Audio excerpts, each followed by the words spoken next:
Hi friends. हम अपनी daily life में बहुत सारे क्वेश्चंस को फेस करते हैं, बहुत सारे क्वेश्चंस के हम आंसर्स करते हैं। वो क्वेश्चंस कोई भी हमसे पूछ सकता है, आपके फ्रेंड्स हो सकते हैं, आपके क्लास टीचर्स हो सकते हैं, आपके सब्जेक्ट टीचर्स हो सकते हैं। आप खुद अपने आप से बहुत सारे क्वेश्चंस पूछते हैं। इंग्लिश सीखने के साथ साथ हमें उन क्वेश्चंस को इंग्लिश में सीखना है कि कैसे हम वो क्वेश्चंस पूछ सकते हैं और कैसे उनका आंसर्स कर सकते हैं। इनफैक्ट आप दूर मत जाइए, if you will watch the news, if you will see the newscaster, even they put up so many questions together. Once when you are going out and you are meeting with a lot of people, you will find them asking lots of questions to you. Why? How? Where? When? Which? How many? Where did you do that? Means आपके पास ample of questions होते हैं। उन्हीं questions को कैसे पूछना है, हिंदी से कैसे उनको इंग्लिश में कन्वर्ट करना है, ये ट्रांसलेशन में आपको आज बताने वाली हूं। उसे प्लीज ध्यान से सुनिएगा और एंड तक वीडियो को देखिएगा, क्योंकि बीच में वो वाले क्वेश्चंस हैं जिनको आप डेली लाइफ में सुनते हैं या बोलते हैं। अगर आप उनकी प्रैक्टिस करते हैं तो ये आपके लिए बहुत ईजी होगा कि आप उसको इजीली क्वेश्चंस को पुट अप कर सकें। In fact once when you are writing anything, even you are writing a message through WhatsApp, आज हमारे पास व्हाट्सएप है फोन पे, आप बहुत सारे क्वेश्चंस लिखते हैं। Why to write in English language? Keep writing it in English so that आपके दोनों काम होंगे। आपकी इंग्लिश, करेक्ट इंग्लिश की प्रैक्टिस होगी और इंग्लिश को समझने वाली प्रैक्टिस होगी, और वोकैबुलरी तो एनहांस होती ही है। चलिए अब हम स्टार्ट करते हैं कि कैसे हम क्वेश्चंस को कर सकते हैं। राइट? वह आदमी कौन है? वह मीन्स दैट मैन। सो आदमी, मैन, कौन है? हु इज दैट मैन या हुज दैट मैन। तुम कहां रहते हो? Where do you live या where do you stay? ये दोनों ही ठीक है, stay या live। Where do you live? तुम कहाँ रहते हो? ते हो, रहते हो, कहते हो, करते हो, ता, ती, ते वाले क्वेश्चंस हैं तो do का या does का यूज होगा। ये आपको टेंसेस से पता चल जाएगा। अगर आपने टेंसेस की प्रैक्टिस करनी है तो प्लीज जाइए मेरे वीडियोस में, आई बटन में आपको टेंसेस के लिंक मिल जाएंगे। प्लीज वीडियो को जरूर देखिएगा। चलिए नेक्स्ट। वह यहां कब पहुंचा? When did he arrive here? Arrive माने पहुंचना। When did he arrive here? आप क्यों चले गए?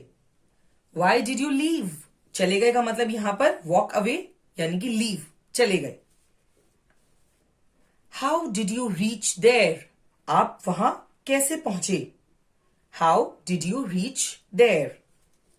आप क्या कर रहे हैं? What are you doing? What are you doing? ये बात ध्यान रखिएगा, सारे ही क्वेश्चंस में आपके क्वेश्चन मार्क आएंगे, चाहे वो हिंदी है या फिर इंग्लिश है, क्वेश्चन मार्क्स आएंगे ही आएंगे। उन्होंने आपको कब फोन किया? उन्होंने आपको कब फोन किया? When did he call you? यहां कितने बिस्तर हैं? बिस्तर माने बेड्स।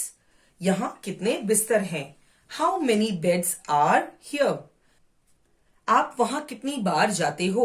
फॉर एग्जाम्पल, आप डेली मंदिर जाते हो, गुरुद्वारे जाते हो, चर्च जाते हो या मस्जिद जाते हो, आप कहीं भी अपने धर्मस्थल या स्कूल भी आप डेली जाते हो, तो कहीं भी एक जनरल क्वेश्चन आएगा कि आप वहां कितनी बार जाते हो। तो आप क्या कहेंगे? How often do you go there. ध्यान दीजिएगा, OFTEN, ऑफन का मतलब होता है फ्रीक्वेंसी, कितनी बार। So how often do you go there. शहर कितना दूर है? How far is the town या how far is the city? यह किसकी किताब है? Whose book is this? किसी भी निर्जीव वस्तु के लिए अगर हम उसका स्थान पूछ रहे हैं या उसके बारे में पूछ रहे हैं तो हम उसके लिए whose लगाते हैं या which लगाते हैं। मीन्स चीज, वस्तु, उसके लिए हम whose यानी किसकी है और which यानी कि वस्तु के लिए, निर्जीव वस्तु के लिए। तो यहां आएगा whose book is this?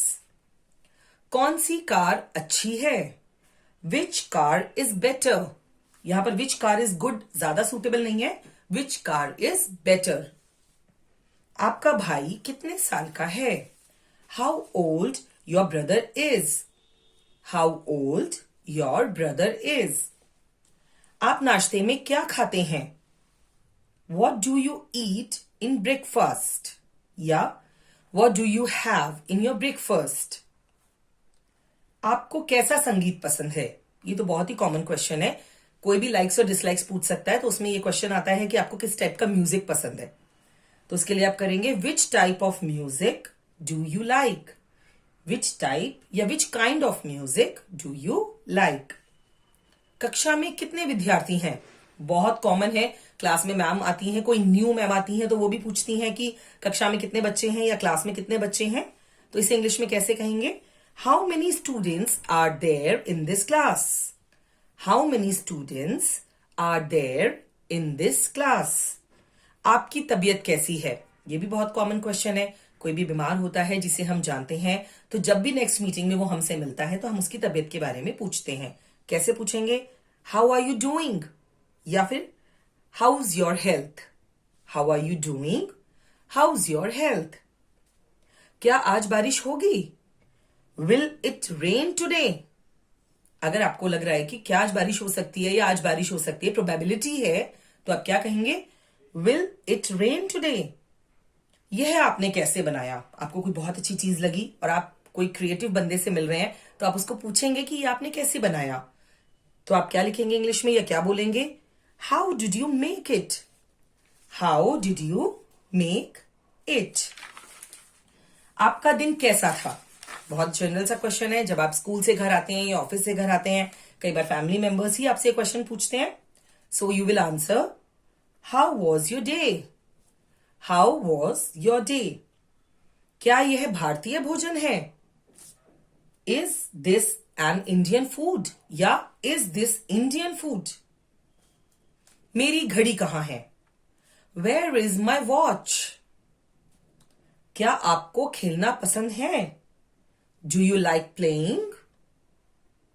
आपने देखा यहां पर कोई भी वॉट, वर, वेयर नहीं आया, क्योंकि जब कोई भी क्वेश्चन क्या, क्यों, कैसे से शुरू होता है तो पहले वॉट, वर, वेयर नहीं आते हैं, उसकी हेल्पिंग वर्ब पहले आती है। यानी कि डू, डज, डिड ये पहले आएंगे, या हैव, हैज, हैड। तो इसीलिए क्या आपको खेलना पसंद है के लिए आएगा डू यू लाइक प्लेइंग। जैसे कि फॉर एग्जाम्पल मैं एक और देती हूं आपको, किसी में आएगा क्या आप रोज वहां जाते हैं? Do you go there every day. तो फिर से डू से स्टार्ट हुआ है, करेक्ट। क्या आप समझे? डिड यू अंडरस्टैंड, ये भी क्या से शुरू हुआ है? Did you understand. क्या मैं आपके साथ आ सकता हूं? कैन आई ज्वाइन यू, या can I come with you. Can I join you या can I come with you. तो देखा आपने कितना सिंपल है। सिर्फ आपको 2 या 3 कॉन्सेप्ट को समझने की जरूरत है कि हम किसी निर्जीव वस्तु के लिए यूज कर रहे हैं तो कौन सा क्वेश्चन वर्ड आएगा। अगर हम किसी भी क्वेश्चन को हिंदी में क्या से स्टार्ट कर रहे हैं, क्या आप खाते हैं? Do you eat. क्या आप सोते हैं? Do you sleep. क्या आप यह काम करते हैं? Do you do this work. क्या आपने ये काम किया था? Did you do that work. इस तरह टेंसेस के अकॉर्डिंग आपको हेल्पिंग वर्ब पहले रखनी है, अगर क्या, क्यों, कैसे पहले आ रहे हैं। लेकिन अगर यही क्या, क्यों, कैसे बीच में आ रहे हैं, आपने ये काम कैसे किया? How did you do this work. आपने खाने में क्या खाया? What did you eat in breakfast या इन लंच, इन डिनर। तो अगर आप इन 3-4 बातों का ध्यान रखें तो आपके लिए क्वेश्चंस की फ्रेमिंग बहुत इजी हो जाएगी। Keep practicing the video, keep listening. अगर पसंद आई हो तो लाइक, शेयर, सब्सक्राइब करना मत भूलिएगा। Take care, bye bye. Thanks for watching. Subscribe to our channel.